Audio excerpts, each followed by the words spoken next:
We are going to get started because we have a very, very busy agenda here to cover, very aggressive agenda to cover, because we want to share so much of the great things that are happening. So I'm going to welcome everybody to this historical Interfaith Summit, where 3 counties and faiths from across the regions have come together to collaborate and contribute to ending this COVID-19 pandemic.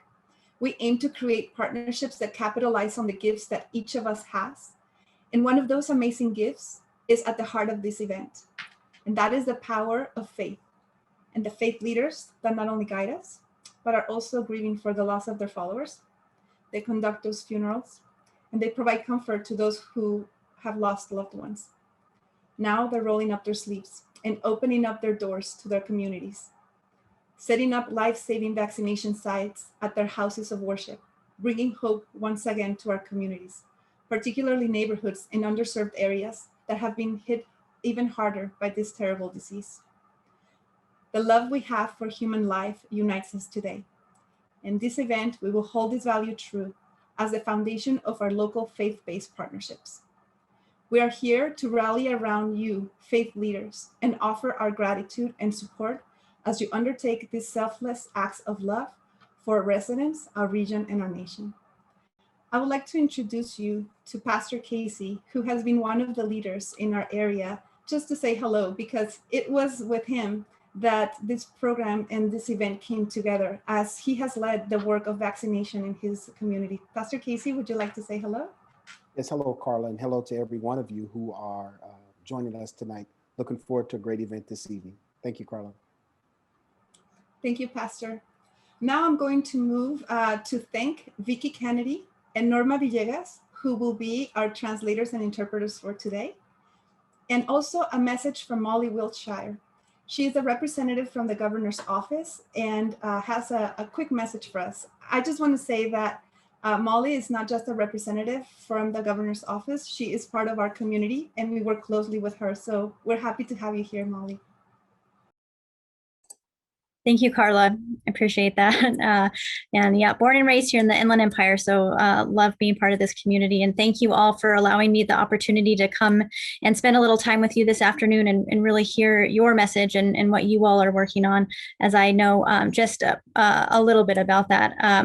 But on behalf of the governor, I just wanted to share a few words around his real commitment to our faith community and understanding the incredible influence and impact that places of worship and you as leaders have on our communities across the state. The governor has been leading an effort to provide at least 25,000 vaccine doses to pop-up clinics at faith-based organizations across the state in our hardest hit communities, which is really building upon a partnership with Cal OES and FEMA, where we held 15 mobile clinics within Oakland and LA area, but really looking to expand that across the state. And wanted to give just a quick moment of gratitude to many folks on this meeting here today, including Pastor Sam Casey, Bishop Simmons, and others who we've already partnered with to help administer some doses, and looking forward to additional clinics in the coming weeks as we look through administering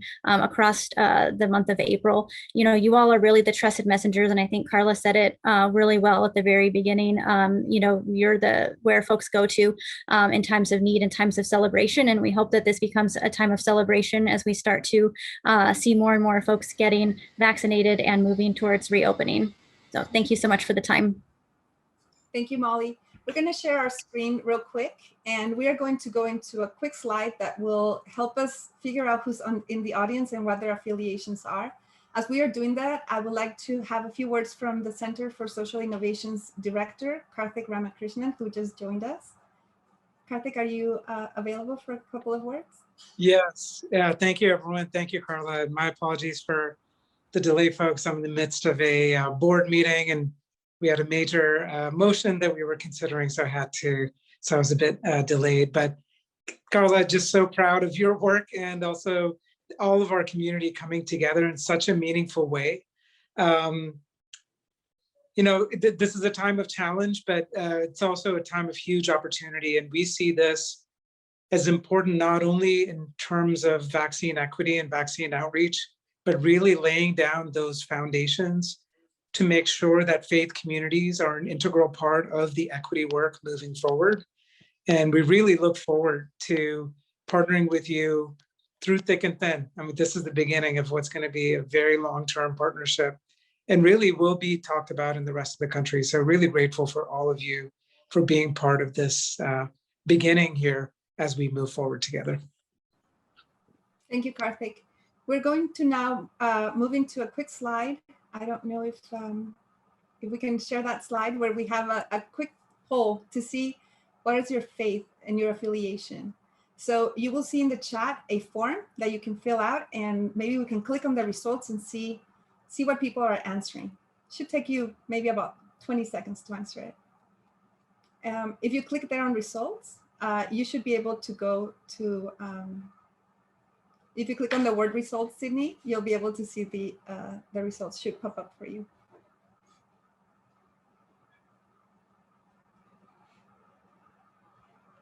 And as that's tabulating, what we would like to do is welcome our Interfaith Prayer leads. And that will be Bishop Kelvin Simmons. He is the pastor. Oh, we'll take a minute. And we will show that we have 63% of us are affiliated with the Christian faith, 9.1% with the Muslim faith, 21% at the moment are agnostic, I believe. We have some Hindi affiliations here, as well as, I think I've covered all of them. We will come back to this as we continue to go through our program. So what we're gonna move into now is a interfaith prayer. I would like to welcome Bishop Kelvin Simmons. He's a pastor at Emmanuel Praise Fellowship and president of the Inland Empire Concerned African American Churches. He will be followed by Hafiz Fayaz Nawawi. He's the policy and advocacy manager at the Council on American Islamic Relations. And he will be followed by Reverend Karen Stoyanov, affiliated community minister at the Unitarian Universalist Congregation in Fullerton. Bishop, would you please open up our prayer? Good afternoon, everyone. As it was just shared, I pastor at Emmanuel Praise Fellowship in Rancho Cucamonga, California, and we are a non-denominational Christian church. I was born and raised in South Central Los Angeles, and one thing that I unfortunately know too much about is discrimination. And one thing that I know about this virus, it did not discriminate, and it does not discriminate. Therefore, a collaboration of faith leaders, a collaboration of community stakeholders in the Tri-Counties and in the counties that are represented is so valuable. So I ask that you join me in prayer. Scripture tells us, beloved, I pray that you may enjoy good health and that all may go well with you, even as your soul is getting along well. Father, we thank you for this time. Every community stakeholder, every person of God that is represented on this call, all the families that are attached to the faces. Father, we pause and just ask that your peace rest upon families that have been impacted by the virus, that your strength continue to lead the faith leaders that console, that wrap their arms around those who have been impacted. Father, we thank you for the efforts of the collaborations of bringing the vaccines into communities that have been hard hit. Now, Father, we pray for your wisdom. We pray for your guidance as we go through this Interfaith Summit. Thank you for the coordinators. Bless us at this time. In your precious name we pray. Amen. Hafiz Fayaz. Salam, peace be upon all of you. My name is Fayaz Nawabi, and I serve as the Policy and Advocacy Manager at CARE LA. I know many of us have been going through a great deal of difficulties this past year. Many of our congregations, I know in my congregation in Orange County, we lost many of our community members to this terrible pandemic. And I want to send out prayers to all of those individuals that lost loved ones and congregation members during this time. God mentions in the Quran that I'll recite it in Arabic first and then translate it in English. God mentions in the Quran in the 14th chapter that Bismillahir Rahmanir Rahim. Ya ayyuhan nasu inna khalaqnakum min dhakarin wa untha وجعلناكم شعوبا وقبائل لتعارفوا إن أكرمكم عند الله أتقاكم إن الله عليم خبير. God mentions in the Quran in the 14th chapter that, O humanity, indeed we created you as different genders. We made you into people and tribes so that you get to know one another. Surely the most noble amongst you in the sight of God is the one who's most righteous. Verily, God is all-knowing and all-aware. This verse is really powerful, and it really signifies this moment that we as different congregations are in this moment of collaborating with one another, sharing resources, sharing information. I know when I met Carla just a few weeks ago, I was like ecstatic to see this wonderful program being organized. So once again, I pray that all of our families are safe from this pandemic. I pray that our congregations are safe, and I pray that we get out of this stronger together. Reverend? Good afternoon.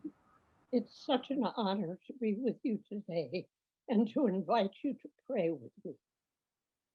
Eternal Spirit of life, love, and hope, whom we know by many different names or by no name at all, we beseech you to be with us as we work on behalf of those who are struggling in this dire time. We come to this moment following many different paths that lead to you. However, we may give you substance, and we have learned to work together. We share some elements of life. Our faiths hold those values in common. Perhaps the most important of these is love. Love for ourselves, each other, and for life itself. Each of the world's faith traditions leads us to love. Be with us as we do the work of the world in love. Give us strength and wisdom as we work to live out love in this world and this moment. May it be so. Amen. We're going to be recording this event and sharing it with other faith leaders so that they can get the information that they need, as many of them are not able to join us as they're doing the work out there in the community. But they have signed up for this webinar, and we will send them the video, but also you will have now a resource to have for faith leaders in the community. So with that, we are going to move into our first panel, which is going to be the faith leaders. We are going to hear from the Catholic Diocese of San Bernardino, Anne-Marie Gallant. We will also hear from the Council on American Islamic Relations from Imam Shaheen Nassar. And we will have here with us the Congregations for Organized and Prophetic Engagement, Pastor Samuel Casey. So we're going to go now to our video. It's a video by Anne-Marie Gallant, who was not able to be here because they are working hard on these vaccination sites. So we're going to watch this quick video on the message that she left for us.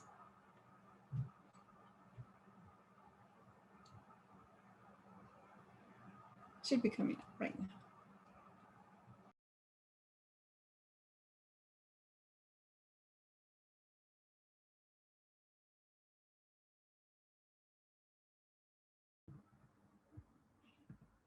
My name is Anne-Marie Gallant. I'm the director of a program entitled the Emergency Operations Collaborative the acronym being EOC, which is one that's most familiar with anyone who works in emergency or disaster preparedness.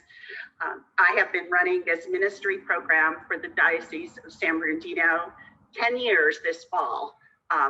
The Diocese of San Bernardino includes all of Riverside County and San Bernardino County. We have more than 100 parish churches, 30-some schools, hospitals, headquarters, retreat centers.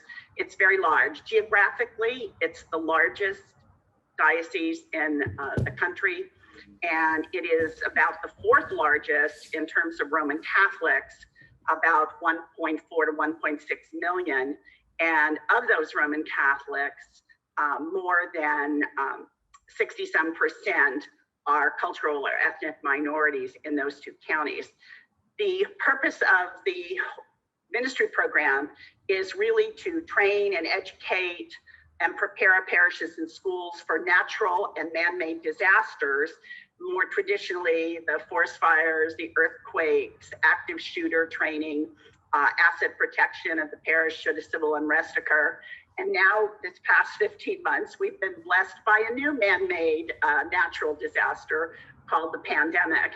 And so this has been a real trying and learning experience for us as we prepare our parishes for the pandemic and make sure they have the necessary information and valid information to move forward with testing and vaccination. We have been really, really blessed and appreciative of a significant amount of grant funds from Riverside County Public Health, as well as I think through the Riverside University Health System. And what we've done since last March actually has been to use all of that money, all of those funds for not only PPE equipment and things, but also to wage a very comprehensive multi-language campaign to make sure folks were getting the right information. Because such a vast number of people in Riverside County who are Catholic are also migrant laborers, agricultural workers, particularly people who are underserved and absent healthcare, we wanted to make sure they were getting the correct information, and because they place so much faith and trust in their church. So we ran a series of public service announcements, major Zoom sharings with our parishioners, issuing the information from the Pope, from our bishop, from key leaders in our community, particularly the parish priests who are so well renowned and respected in these areas, explaining to them that yes, the vaccines are safe, the church does approve it. We don't want anyone not taking a vaccine because they're laboring under the false assumption that the church doesn't approve of these because of the fetal tissue issue.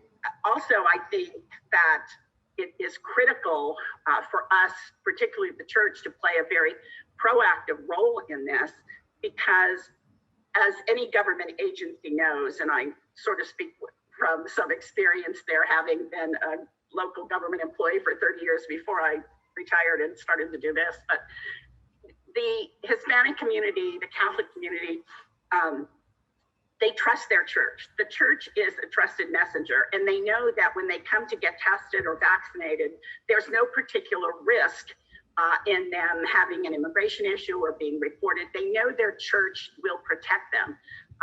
When the county began doing these vaccination sites, they were getting 50, 60 people turning out at these. Once we started working with the county and focused on literally about a dozen of our parishes in Riverside County specifically, the attendance at testing and vaccinations was over 300, because they know their church is there. So we know that in using this faith-based partnership, government is actually getting the work done that they need to do that they wouldn't be able to do unilaterally on their own.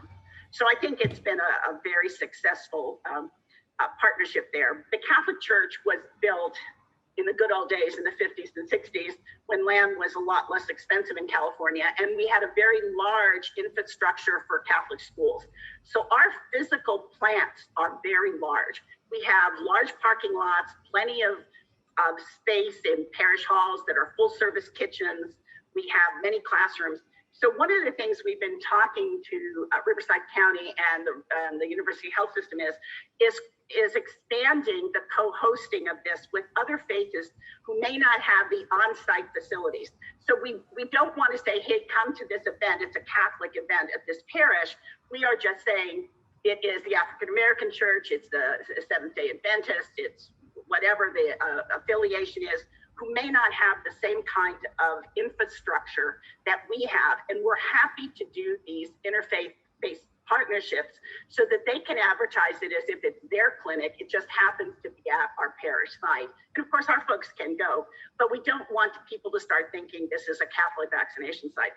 I think we need to leverage that more and more if we can get more people out to these clinics through this kind of interfaith effort and partnership through the county. I think that will greatly improve the results and herd immunity for Riverside County. So that is a message from Anne-Marie Gallant, who works tirelessly to make sure that vaccinations are getting to the hardest places to reach. I have here with us Luz Gallegos, who is an on-the-ground partner with Anne-Marie and Riverside County. And I would like hi Luz, I would like to just ask from you, what does this work look like partnering with the county and with the Catholic Diocese at your community? Thank you, Carla. Yes, this partnership has been a blessing, to be honest, with our county, working in true partnership with both our diocese, Catholic Diocese of San Bernardino, Riverside, and the County of Riverside. What we have been doing is basically coordinating. Our organization has been working with the outreach and educating workers and registering our community, but then also working in collaboration in messaging. I know with the Catholic Diocese, we've been working with consistent messaging around our parishioners. And this has been very impactful as we are addressing the immediate needs of our immigrant community, our Catholics here in the region. For the organization, this is not the first time we collaborate with our diocese. This is a long-term relationship that we have with the diocese, but also with other faiths. And for us as an organization, these partnerships are very important, as we're all, especially right now with the pandemic, as we are all trying to keep our community alive.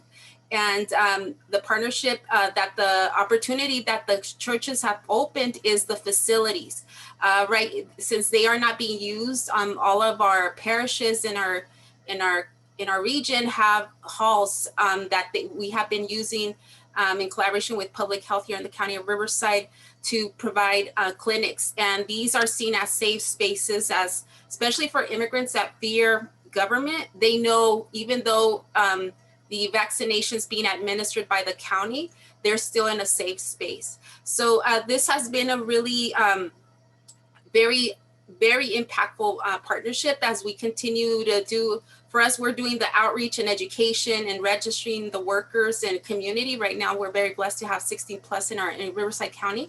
But the partnership that our Catholic Diocese has brought is tremendous, because it's not only offering the space, but also the messaging amongst the parishioners region-wide, letting parishioners know that the vaccine is safe and effective. And this is backed up also by our leadership within our Catholic Diocese, and this goes a long way. So this is something that I could share with folks. I myself, I want to share what we have been doing also, since a lot of us that work with the different parishes, we know our different priests in the community, and we had a very significant passing of one of our local priests in the Coachella Valley, Father Francisco Valdovino, that we actually started working with him we've been working with him for many years since he got here, but as soon as COVID hit, he opened up the doors to his parish to bring different resources to community. Unfortunately, Father Francisco passed away due to COVID, and we really have been amplifying this message that COVID is real, and using Father, how he gave up his life for those, even within the Latino immigrant community. A lot of folks would say COVID is not real, but Father Francisco, which I have his picture right here, has been although he has passed away, but his legacy continues, as these campaigns were very close to his heart. And we continue honoring him by continuing the messaging and all the work that we started with him. Thank you very much. Thank you, Luz, for sharing that with us. Now we have a message from the Council on Islamic Relations. Imam Shaheen Nassar was also not able to join us. He had to record this video yesterday with me. Please listen. Allow me to introduce myself. I am Shaheen Nassar, the Policy and Advocacy Coordinator at the Council of American Islamic Relations for the Greater Los Angeles area. Although we're known as CARE LA, that area includes the Inland Empire, which is my particular region of focus. I was raised in the Inland Empire and currently reside here.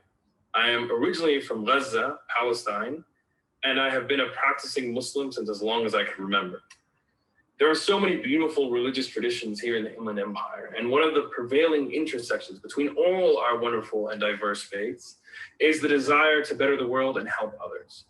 It is truly an honor to be a part of this space and among so many different faith leaders. However, our position as faith leaders also affords us with a special responsibility as institutions of morality and compassion to lead these efforts against COVID-19 in the broader community. I am proud to say that I'm surrounded by leaders who have risen to the occasion. In our own unique ways, we have all contributed to a united multi-faith effort against the global pandemic known as COVID-19. As a Muslim, allow me to explain that Islam is an orthopraxic faith. That means that to us, righteous, selfless deeds are among the most beautiful expressions of faith. Like so many of the wonderful faiths that are a part of this effort, Christians, Jews, Sikhs, Hindus, Buddhists, Catholics, acts of kindness are the foundation of our faith and rooted in our history. For example, in the year 638 AD, famine and plague had devastated Western Asia. As a result, the Islamic Caliphate, Umar ibn al-Khattab, in addition to creating a rudimentary basic standard income for inhabitants of all faiths, began distributing food to hundreds of thousands of people who were displaced by the plague. One of his closest friends, Abu Ubaidah, who was a governor at the time, contracted the illness. This made Umar tragically sad, since not only was Abu Ubaidah his closest advisor, but also like a brother. Out of the desire to save his close friend, Umar demanded that Abu Ubaidah come back to the capital in violation of the quarantine. Abu Ubaidah was so concerned with social responsibility, so considerate of others, that he defied a direct order to return to the capital from fear of spreading his illness. Helping others against the harm of disease is in our history. These are teachings and morals that echo through our actions today. CARE LA has proven itself as a trusted messenger of the Muslim American community, and in this specific case, a trusted messenger of the Muslim American community of the Tri-County area. We represent a wide array of people from a wide range of ethnic and racial backgrounds. Our community in the Tri-County area is comprised of West Asians, South Asians, North Africans, West Africans, East Africans, and Southeast Asians. People from Jakarta, Indonesia, to Hyderabad, India, to Marrakesh, Morocco, to Mogadishu, Somalia, and to Gaza, Palestine. You will find our community to be exceptionally and beautifully diverse. In addition to representing immigrant Muslims, our organization is proud to represent and follow the leadership of the African American Muslim communities who have been here for centuries. Our organization provides a unique connection to the community, to a community that is often marginalized. But with all our efforts, we can reach everyone. There are at least 20 mosques here in the Inland Empire servicing hundreds of thousands of people. CARE LA is a civil liberties organization that specializes in political advocacy, immigration legal services, and civil rights legal services, among many other services we provide to the Muslim American community, as well as the broader community. The devastation wrought by COVID-19, coupled with pre-existing socioeconomic realities, has pushed us to include COVID-19 response and vaccination equity among our chiefest concerns. Not only are we trying to remedy the systemic causes of disparate access to healthcare and food scarcity, but also trying to address the immediate needs of the community in regards to these two issues. A recent study has indicated that people who are most likely to be vaccinated were the same people who are most likely to refuse a face mask. We at CARE LA believe that vaccination equity is a moral priority. We want to see the most heavily impacted and vulnerable communities see the same access to vaccination as everyone else. CARE LA has been proud to host food distribution events in which we address the immediate concerns around food scarcity while also providing flyers and literature on how vulnerable communities can access vaccination. We've been holding these events within the Inland Empire through various locations. We are also eager to partner with other organizations and forces who can help facilitate mobile vaccination sites at our Inland Empire mosques. We look forward to seeing the fruits of our collective labor as a multi-faith coalition and pray that all our efforts help rebuild the damage that COVID-19 has wrought. Thank you very much. Shaheen and I spoke about how he has now connected with some of the county partners that you will hear from in a little bit. And we're hoping that pretty soon the mosques will be other vaccination sites for our communities, and that they're open to the entire community, just as Anne-Marie Gallant mentioned. Now I would like to invite Pastor Casey to share with us. He spearheaded a lot of this work here in the community. We are very proud of his work, and we are very proud of just this happening in the Inland Empire. Pastor Casey, would you please share with us well, first of all, introduce yourself, please, to the community that may not know you. And then please take us, how did you accomplish making people feel comfortable and safe in getting vaccinations going at your houses of worship? Indeed. First, let me honor each and every one of our God's children who are participating today, and to Anne-Marie Gallant and my sister Luz, great to see you, and to Imam, Shaheen, Nassar, grateful to be on this panel with them. This work, congregations organized for prophetic engagement, Samuel Casey, as well as the senior pastor of New Life Christian Church of the city of Fontana. This work has really gripped and grabbed us, myself and my co-conspirator, Bishop Kelvin Simmons. At the beginning of COVID, before vaccinations, we entered into an agreement with one another and as a coalition of pastors to begin to not only do education around the importance of testing, but really helping people feel comfortable with testing, so that when we move to the vaccination process, we would make individuals or help individuals to feel comfortable with the process of vaccinations. It was a lot of prayer. It was a lot of proactivity on our part to engage with the science and mix it with our faith. It was Bishop Kelvin Simmons, our president of the Inland Empire Concerned African-American Churches, who coined the phrase of, now that we have done testing, moving to education, now it's time to move to vaccinations. And literally, we began to work on a process of what we called stomping out COVID with our faith, facts, and science. And we began to organize ourselves in such a way and hosted a number of what we call faith summits and informational sessions with African-American congregations in San Bernardino County to initially, and then we've expanded into Riverside County, just really building the capacity of pastors and congregants who were sort of leery and nervous and very distrustful of the vaccination process and the vaccine itself. You're going to hear from two of our panelists a little later on, partners from Loma Linda University, who really built our capacity and took our efforts to another level by really talking about the psychology of fear with the African-American and Black community. And then ultimately, Dr. Jam Jacinda, who you'll hear from later on, really helped us understand the real science behind the vaccination process. And it was that combination of education and mobilization that really made people feel comfortable. We as trusted messengers, and were the very first ones to be vaccinated. We didn't leave it to our leadership, and we didn't leave it to others. When the vaccinations were taking place, pastors were the very first ones in line, going live on Facebook Live and posting information on Facebook to show everyone that, hey, we're still alive after being vaccinated some 2 months later, and that it works and it saves lives. So this has just been a great opportunity for us to really practically serve our community in the midst of this national pandemic. And listen, the truth of the matter is, if I'm honest, there are still many in our community who still feel who still feel unsafe with the vaccine. We're still doing informational sessions, and we'll constantly do them in order to make our people more comfortable and create greater access and equity around the vaccination process. In San Bernardino County, there are over 181,000 African Americans, similar numbers in Riverside County. We won't rest until we've been able to at least get that information to the community in such a way that people are prepared to make an informed decision around the vaccination process.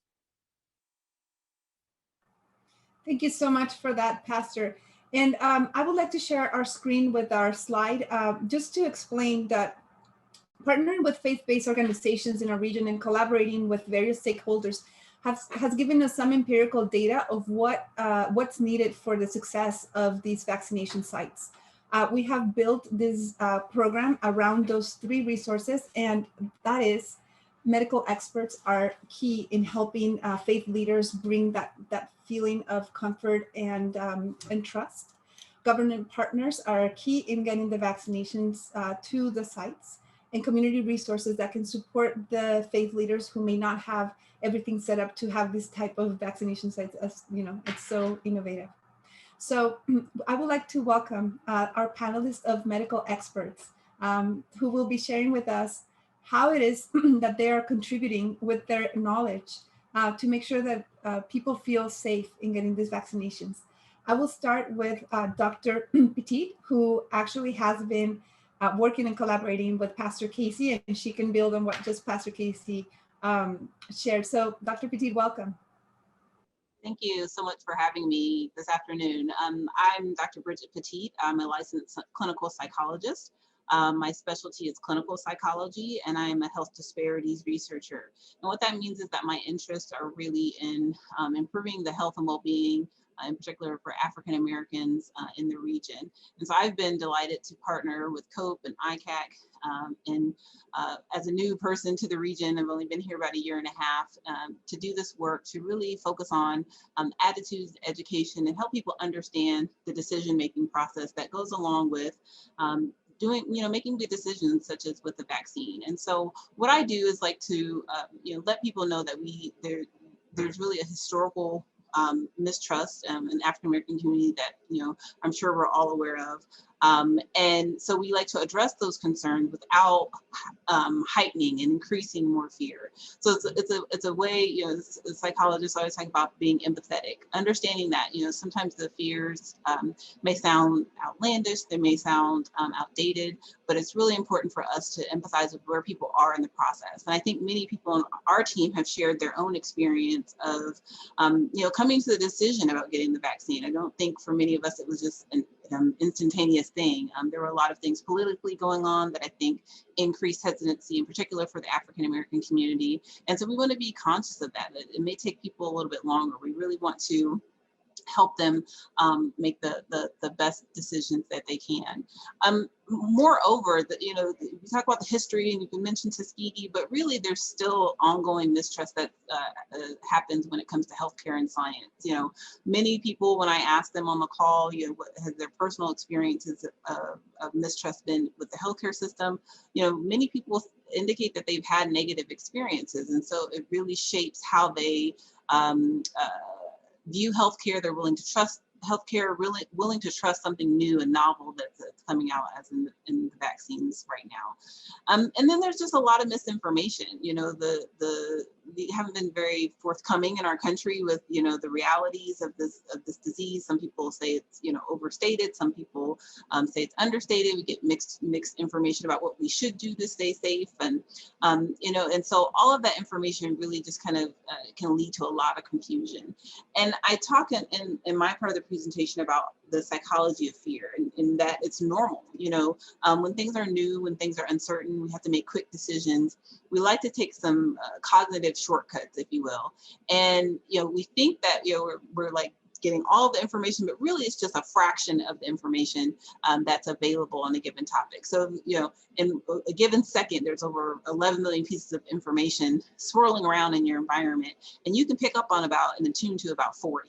And it's the same thing with when we're making decisions. And so, you know, I sort of prime people to really think about some of those shortcuts that they may be making in their vaccine decisions. So if their shortcuts are based on real threats, so historically, you know, hey, you know, things haven't been great for us in the past, and we don't want that to happen in the future. We don't want to be guinea pigs. You know, those are real threats. You know, historically we know that there has been issues, but I try to help people understand that, you know, even in my work, you know, I ask participants to do a little 4-item survey. I tell them, you know, it took us 23 single space pages just to get approved to ask them to do 4 questions, just their age and gender and what they think about the COVID vaccine, pretty much. And it 23 single space pages. So the research has come a long way. The research is very much heavily regulated. You know, it's not something that has been shortcuts in the science have not been taken.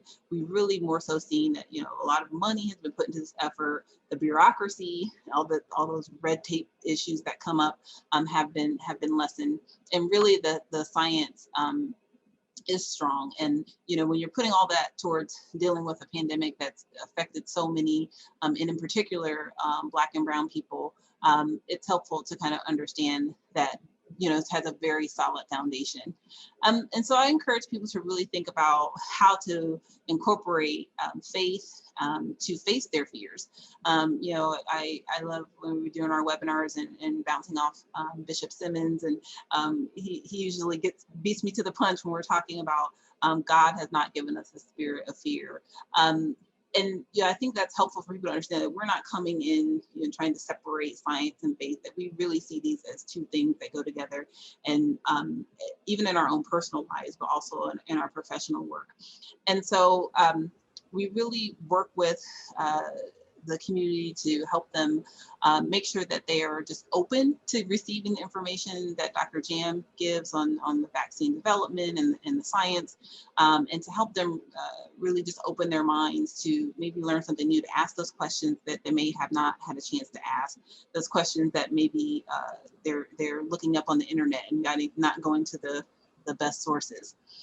And this community academic partnership with the pastoral team has just been amazing. What we've seen is that, you know, and by reflecting the population that we're serving, by really integrating faith and science, by really providing a pause for empathy and where people are in their decision-making process, we've seen that these webinars have a strong effect on vaccine attitudes.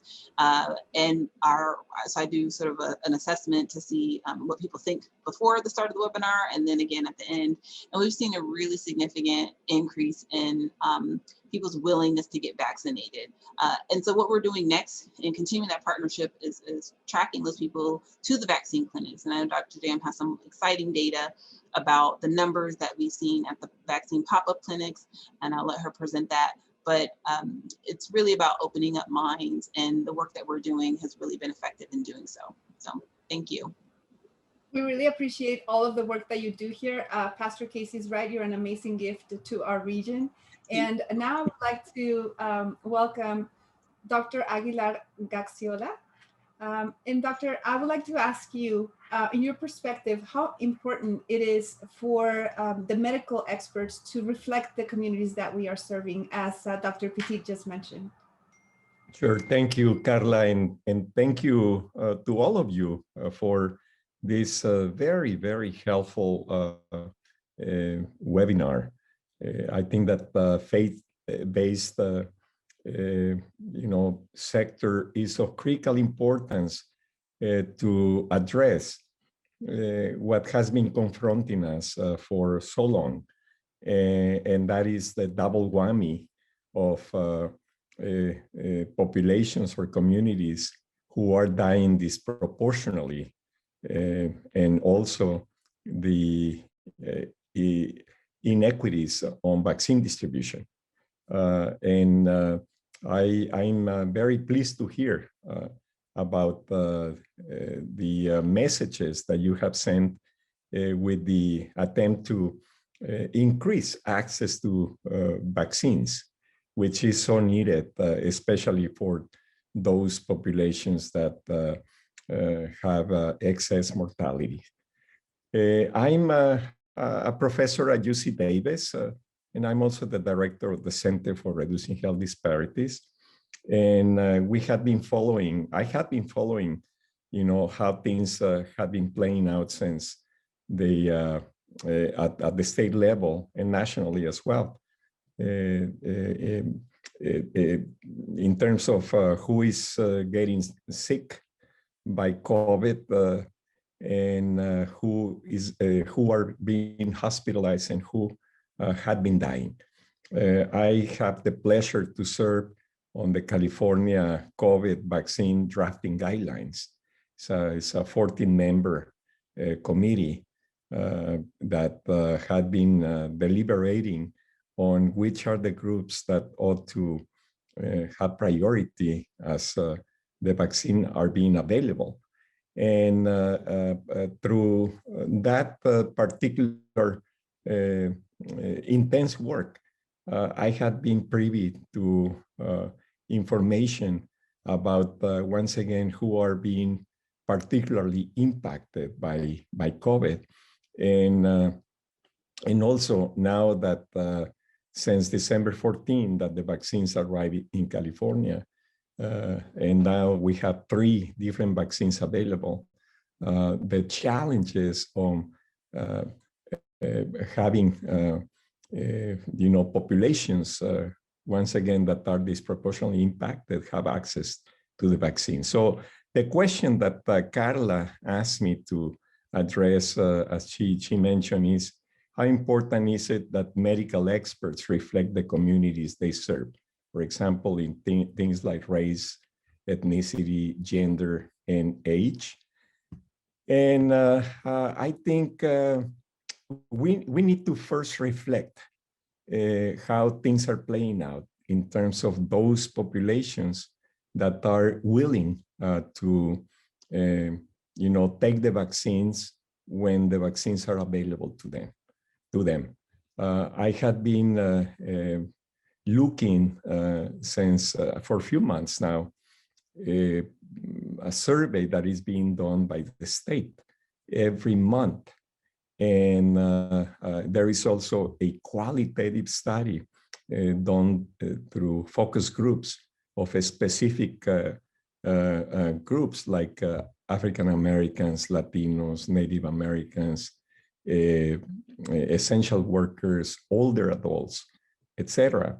And what I can tell you is that there are specific communities that across since attitudes towards the vaccine started to be surveyed, that there are populations or communities in which vaccine acceptability has been increasing somewhat. But there are other communities in which that hasn't happened. And so one of the questions is, why is that? What is behind it? And also, what is the messaging that would potentially have more traction? And what is the messenger as well? Who can help get across the messages in a way that would be relatable and persuasive to those who had been doubting about the vaccines? And what I can tell you is that,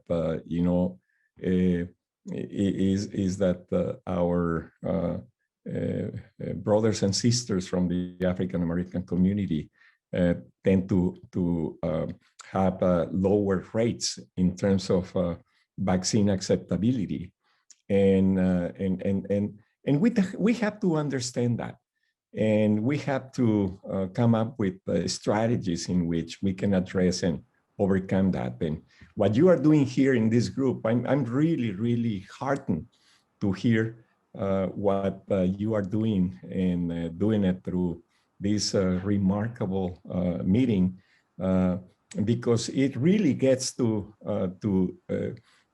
those who are in most need of the vaccines. I can tell you that and one of the questions being asked in these statewide surveys is who are the trusted messengers? And number one consistently had been medical experts or scientists. And so the question is very appropriate because, you know, does it matter that on top of being medical experts, it is, you know, Latino or African-American or Native American experts? And the answer from my perspective, for what I have seen, yes, it matters. I can tell you, for example, we have been working on one of the most vulnerable populations out of our center, and that is the farm workers, you know. And I have no question that speaking in Spanish and also, you know, sharing cultural aspects, it is very relatable. And I have done focus groups, for example, with farm workers, in which I have learned directly from them what are some of the barriers for getting vaccinated. And there are things like, you know, I'm afraid to die because somewhere, you know, they learned that someone who had the vaccine died. Or, you know, rumors that I'm sure, and misinformation that I'm sure you have heard about as well, that there is a chip implanted that women are going to get, you know, sterile, that, you know, the changes to the DNA, and a host of other misconceptions. And I think that what is important here is to try to listen and to understand those doubts that people have, and not to discard them right away, but to listen and to try to validate those doubts that they have. For example, out of that focus group that I participated, there were 7 farm workers, and 2 of them said that they wouldn't get the vaccine if it was available. But when I asked a little bit more, they said, well, because we heard that people die. And I took that opportunity to let them know what the science says, you know, that the reality actually is that with the 3 vaccines that are available right now, no one has died, you know, and the evidence is that they are very efficacious in avoiding complications, you know, if people get infected, and certainly of dying. But the other thing that it was very important for me to convey is that there are only 3 or 4 persons out of 1 million who potentially can have extreme allergic reactions, which is the anaphylactic reactions. And there are a lot of things that can be done even in those cases. That's one of the reasons that if we get vaccinated, we are asked to wait for 15 to 20 minutes. And we know by science that on average, the anaphylactic reactions happen in around 11 minutes, you know, in the greatest majority of cases. So when you provide this education, more information, things get better. Thank you so much, Doctor. I'm sorry. Sure. We problem. Really appreciate the information you've brought us. I want to take that vein of thought that you just shared with us about how the vaccine works, and explaining that to our residents and our communities, how important it is for them to understand the science behind it. We've invited Dr. Rahman to share with us this small presentation that he also conducts. If you can introduce yourself, Doctor, and share a little bit of how you've carried this message throughout your community. Good afternoon. Thank you very much for having me, Carla. Can you guys hear me? Yes? Yes, okay. I am an infectious disease specialist, and I practice in Hoboken, New Jersey. Hoboken is the place where Frank Sinatra was born, and then I think he came to you guys. So I chair the infectious disease department, and as well as chair the the infection control committee, which means I'm in charge of making the protocols and the whole thing of someone gets infected, what do we do? What do we do with the staff? And how do we make everybody vaccinate and stuff like that? So a common issue that I got was that doctors, including some doctors and some nurses, were reluctant to get the vaccine because they heard they could become monkeys, or they make up all these weird things. So then I then realized how far off even physicians are from understanding this vaccine. Some physicians, not all. So that means even the lay people could definitely then, propagate this myths. So therefore, I decided to explain the most simplest terms of exactly how this vaccine works. So I'll explain how both the Moderna Pfizer vaccine, which are the novel mRNA vaccines, as well as the Johnson & Johnson adenoviral vector vaccines, is also novel as well, how they work. So let me just share my screen and show you how it works. Okay, so let's assume this is the virus. This is the virus. So what typically happens is our cell, let's say this is our cell, like let's say your muscle cell or your skin cell or whatever cell in your body. Our body cells have DNA. The DNA, what is the DNA? DNA is your code of who you are. This code contains what color your hair should grow, what color your eyes should be, how tall you should be. Every single detail is in this genetic code. Now, what happens is, what we did was, so the message is going to be carried from the DNA for whatever.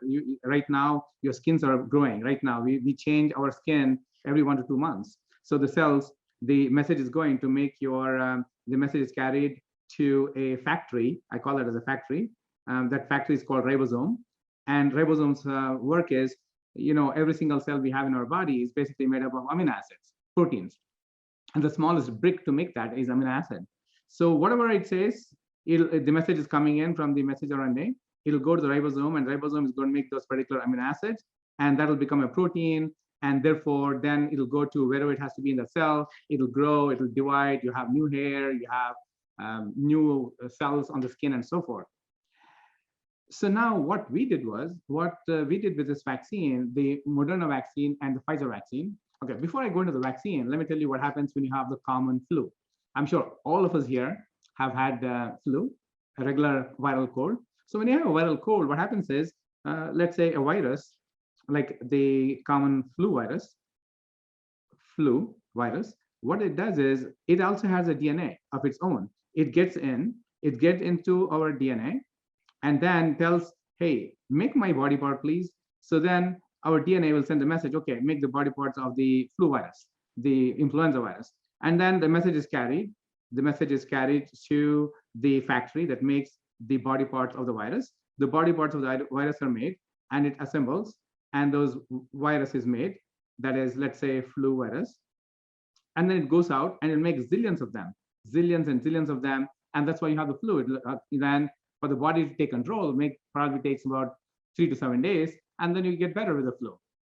Same thing also happens with the COVID-19 as well. Just that the body has never been used to COVID-19, so the body is like, oh, what did we get attacked with? So that's why some people are getting infected and some people are dying. That's what's happening with COVID-19. So what did the scientists do? They come up with they said, you know what? Let's make a body part of the virus, and let's say this is the virus. And the body part of the virus, we said, let's make the body part, this is the surface protein, the spike protein. And the information to make the spike protein is in the virus itself. If this is the virus, this is the DNA of the virus, or RNA. So it has a message how it will go into the body cells and make its body parts, all its body parts and itself, and that's how it replicates, and that's how people become sick. So we said, let's make a vaccine to prime the body, to tell the body, hey, this is a danger. So let's take its body part. Let's say it's a surface protein or a spike protein. So what we did was, we figured out what is that part of the DNA. In this DNA, maybe this is the part that says, okay, how to make that particular body part. So we took that part, and then we put a fat around it, and then we inject it into the muscle cells. That's the shot we're getting with Moderna and Pfizer vaccine. When you give the shot into the cell, then this fat is going to come and uncover. And then we have now the messenger RNA. The messenger RNA. And this messenger RNA, what it does is it goes into the factory. It will not go to the DNA. No, it will not go to the DNA. It will go directly to the factory and say, hey, make this body part. And the factory's work, also known as ribosome, in every single cell we have this ribosome. So this factory says, all right, this is what you want me to make. Okay, that's a sequence. That's like you go to the restaurant and you give an order. The waiter takes it to the chef, and he knows exactly how to make that order. So it's basically like the chef. So this ribosome is like the chef. It'll say, all right, I'll cook it up. I'll make whatever you want me to make. Okay, you want me to make this protein like this? Okay, I'll make it. So it'll make the amino acids. It'll be assembled, and when this is assembled, it'll be now expressed on the surface of your cell.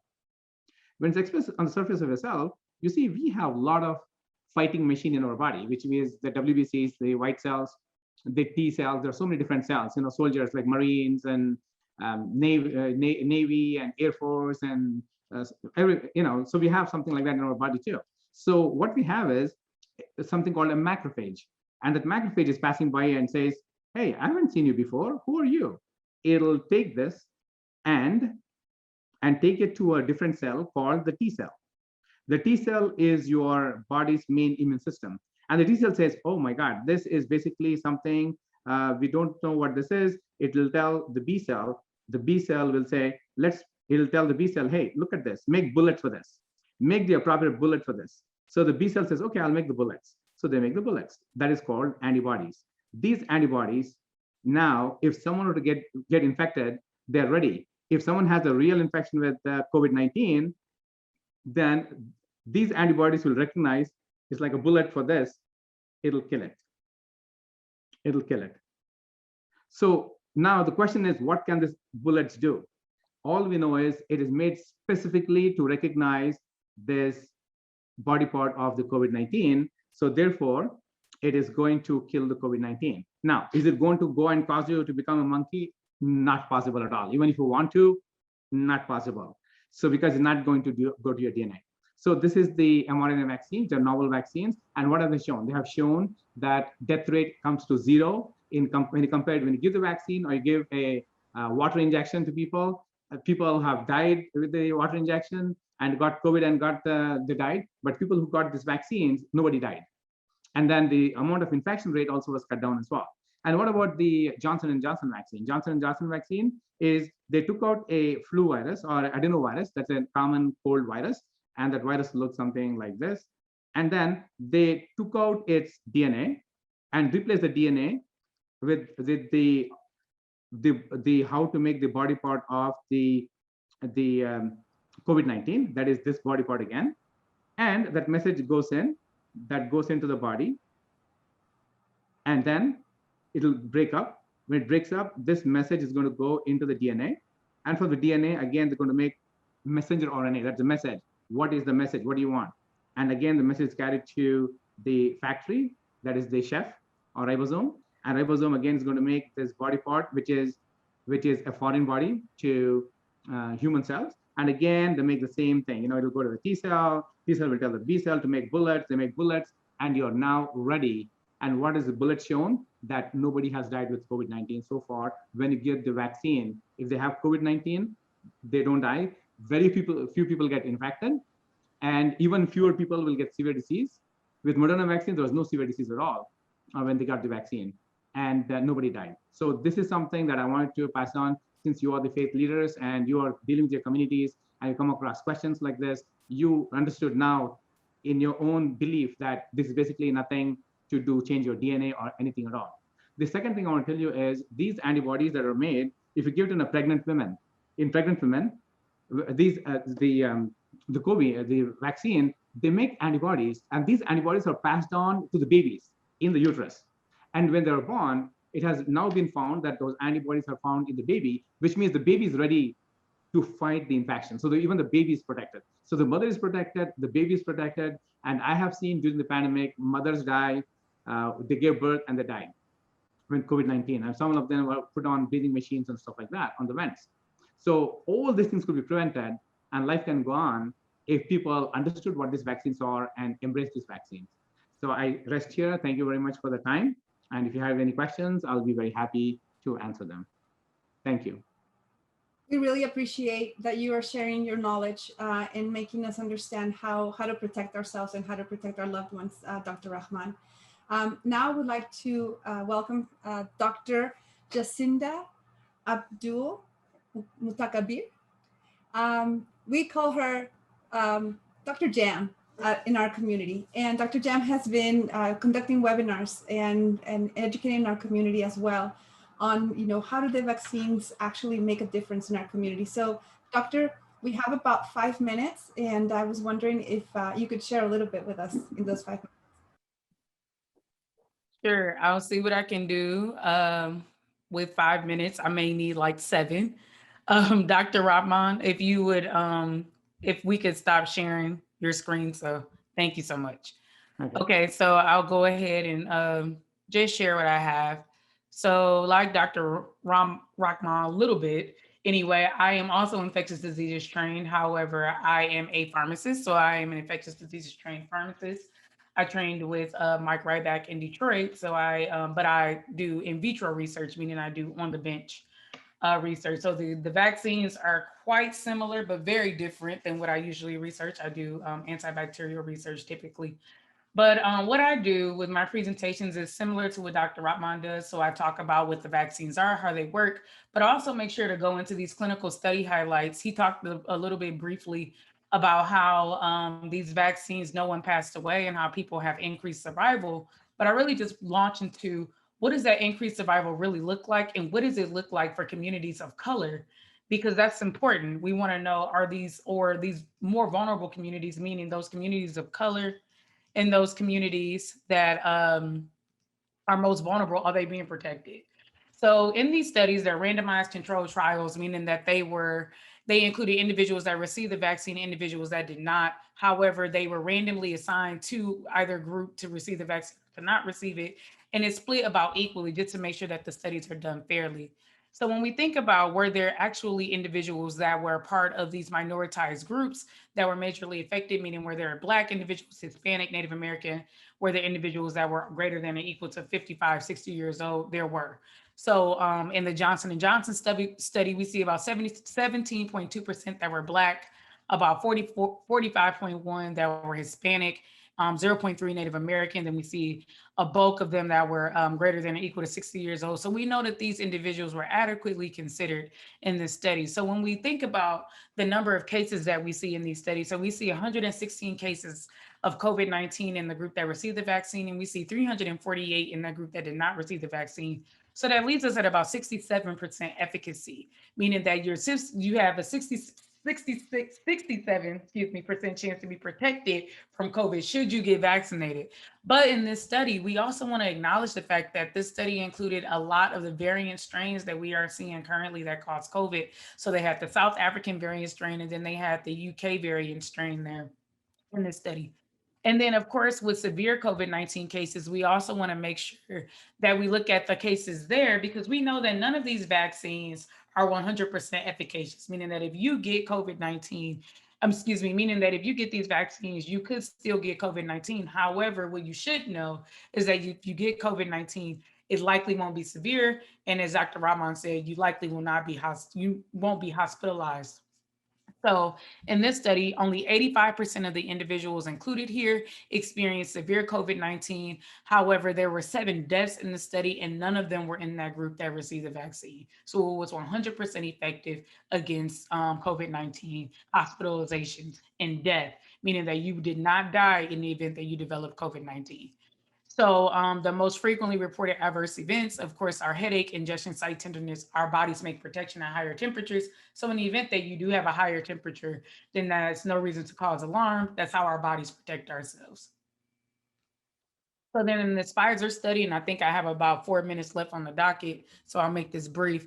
Once again, similar to Johnson & Johnson, there were about 40,000 individuals included in the study, 20,000 split almost equally into each group, just about. We have 9.3% individuals that were Black here, 28% that were Hispanic, 0.5% Native American, and then 42.2% that were that was in that elderly vulnerable group or more seasoned individuals. as far as vulnerability is concerned. While these numbers may be a little bit smaller than the Johnson & Johnson study, they're still quite representative of what we see in the United States demographic, which is important. So we want to know that these vulnerable individuals were in fact included and included adequately. So when we look at the number of COVID-19 cases, we really want to look at that second dose, because differing from that Johnson & Johnson study, when they did the J&J study, they realized, hey, people can receive 1 dose and 2 dose, and they still have similar efficacy or similar protection from that single dose that they will with 2 doses. So it's fine to give 1 dose with Johnson & Johnson. However, that's not the case with Pfizer and Moderna. You do have to give 2 doses to see maximum protection. So after the second dose, there were 8 individuals that developed COVID-19 in that vaccine group versus 162 in the group that did not receive the vaccine, leaving us at about 95% efficacy. So this is great. However, differing from the Johnson & Johnson study, we didn't have a ton of variant strains here. While current studies do show us that we likely will have protection with these Pfizer and Moderna mRNA vaccines, despite the fact that these variants do exist, it is still worthy for us to acknowledge that the variant strains were not included here, and that may have brought down the efficacy in the studies a little bit if we were to do those studies in current day. Nevertheless, we still have great protection against COVID-19. So when we think about severe COVID-19 cases, we only have 1 case in that vaccination group with the Pfizer study. I want to reinforce, none of these vaccines are 100% effective, but when it comes to severe COVID, you have a low opportunity of developing that after being vaccinated. The frequently reported adverse events are quite similar to that of Johnson & Johnson. Finally, with our Moderna study, we have about a little under 31,000 individuals. Numbers very similar to that Pfizer study. These vulnerable groups are represented. When we look at that group that was vaccinated versus those that were not vaccinated, we see only 11 cases versus 185 following that second dose, once again putting us at that great efficacy of 94.1%. When we think about severe COVID-19, because we know no matter what, you could still get COVID-19 after being vaccinated, there were 0 cases in that vaccination group. So that's just so very important to what we are seeing with being vaccinated here. And then, of course, these vaccines just get us one step closer to herd immunity. So herd immunity being that it's not as easy to transmit that virus from person to person. So the way that we have herd immunity is by natural immunity, meaning that you are infected with the virus, but we know we don't want people to be infected with COVID-19. So you can also have immunity through receiving that vaccination. And then here we see once people get vaccinated and develop that immunity, it's lower opportunity for this virus to travel. So if I could just ask for 2 more minutes, Ms. Carla, I just want to talk about what we've been seeing here at with our COVID clinics. So just 2 more minutes, 1 more minute, 1.5. So I just want to talk about what we're seeing here. So I've been working, so the presentation that I just gave to you all is really just a snippet of the presentation that I give in our faith summits that we conduct directly prior to our COVID-19 vaccination clinics, of which Dr. Petit talked about. So she discusses the psychology, and then I come in and I provide that information and that science behind the vaccine. So after that, we've really just seen our success after giving this information, and that information being given by representative healthcare professionals. And then if I could just share my screen 1 more time, I just want to show you all the numbers that we're seeing. So in terms of numbers, we vaccinated almost about 2,000 individuals, like as far as giving doses at all, not separating single dose and first dose and then second doses. So here in our first study we did at 16th Street, we vaccinated 417 individuals. We wanted to target the Black community with this clinic. And then we were able to vaccinate in bulk. The most amount of individuals that were vaccinated here at this clinic were within 65 to 74 years old. So we were really able to target that elderly group. When we went to Adelanto, we wanted to target our Latinx community. We were able to vaccinate 239 individuals in our first dose clinic, and look closely, we vaccinated 279 individuals in our second dose clinic. So what does that mean? That means that we had about 39 individuals or about 30 individuals or so come back because they heard about us giving that first dose. They came to get their first doses with those individuals that came for the second dose clinic. So not only are we hitting these people for the second doses, we're also hitting these people, and we're able to vaccinate more people with the first dose of the vaccine. We're able to really just get that message out to get that message out for our vaccination clinics, just by word of mouth, when people seeing that we're going up there and we're protecting their family members, their friends. And then at Mount Zion, we were able to vaccinate 252 people. And I won't go through the rest of the clinics because ultimately we're seeing the same numbers. But when we went to Mount Zion, the pastor there, Pastor Kennedy, he actually went into his neighborhood, the neighborhood of the church, and knocked on the doors of the individuals within the neighborhood. He went across the street to an automotive car mechanic shop that they had across the street. And he asked them to come over, and they all got vaccinated.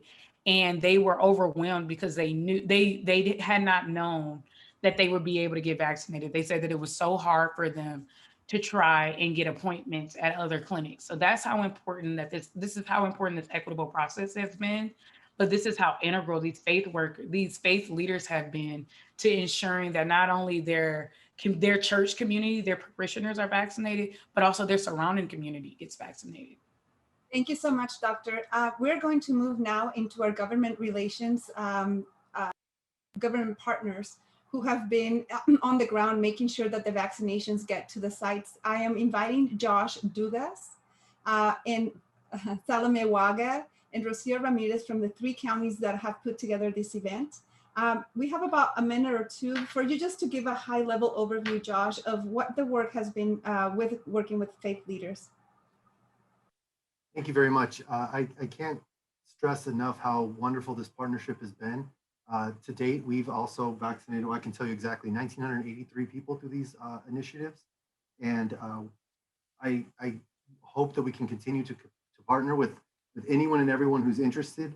I know I only have a couple minutes, so I guess the ultimate plug I want to leave is that it's been very successful.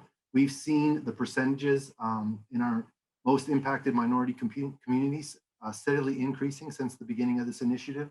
And please visit sbcovid19.com or call us at 909-387-3911, or you can email me directly if you're interested in setting up a partnership, and we would be more than happy to work with you. Josh, if you would please put your information in the chat, it would be wonderful so that we can share in the future with other leaders as we share this video. Salome, thank you. Salome, how have your partnerships worked with the faith leaders in Riverside County? Thank you, Carla. So as Anne-Marie mentioned, initially we started a lot of our collaboration with the Catholic Diocese in focusing on our ag working community, as you know, over 80% of our Latinx population is Roman Catholic. And so we identified that partnership very early on as trusted messengers and safe places to actually administer the vaccine for the ag working community. So that partnership has taken off, and I see a couple of our CBOs on this call we're very happy to partner with. And then as we've established the Eastern County collaborative with faith-based and other local CBOs, we've now transitioned into Western Riverside County, focusing on additional subgroups and subcategories, and of course, continuing our partnership with faith-based, so with the African American churches, as well as more of the community-led organizations through our Native Hawaiian Pacific Islander. And believe it or not, we have a lot of Korean Catholic churches that we have been partnering with more recently in addressing some of the NHPI, the Native Hawaiian Pacific Islander groups, as well as the Asian community. And we're always looking for additional opportunities to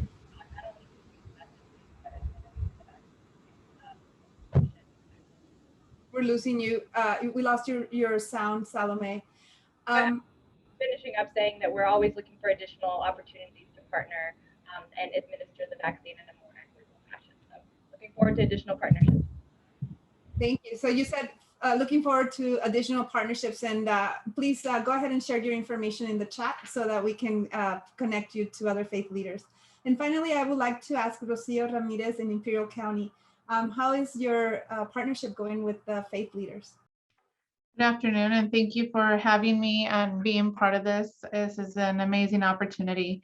So in Imperial County, it's a little different than Riverside County and San Bernardino County, just one, the size and the scope of how our community is, as well as the the vast need within our community and sometimes limited resources that we have had. So partnerships are essential for any of our efforts, especially in emergency response efforts, to be able to reach our community. A lot of our partnerships began since the beginning of this pandemic. We worked with different faith leaders and faith-based sites, especially those that already had some kind of setting, like those that did food distribution sites, and partnered with them to allow us to so they can be messengers of some of the information that we were putting out there. So those partners have continued, and they're different partners. They've continued throughout our community. They've been able to send out information related to prevention efforts, testing, and now working through the vaccination efforts. Most recently, as vaccine has become a little bit more available in our community, as it's been a very slow process, we've started partnering up, and not just us, but we also depended on our healthcare partners who are leading efforts along with the counties in the vaccination efforts. So along with CBOs that assist with outreach, with registration, with reaching and providing the information directly to those in the community, as well as those that offer their sites, such as the faith-based partners, as well as other community or business partners. It's really allowed us to reach out to those in the rural areas, as well as in more of those harder to reach neighborhoods within the inner cities for us in Imperial County. So in the last 2 weeks, there's been at least 2 or 3 clinic sites that have been either already executed or in the planning phases of within different churches, whether it's a Baptist church in coordination with one of the healthcare partners and social justice committees, as well as currently for some of the apostolic churches and some of our outlining areas between our Ventanillas de Salud, one of those outreach partners that has a lot of focus in community partners and community specific outreach, as well as others that have provided a lot of support. So that's kind of what we've been doing. So we'll continue to build from the messaging efforts and the early on partnerships that we developed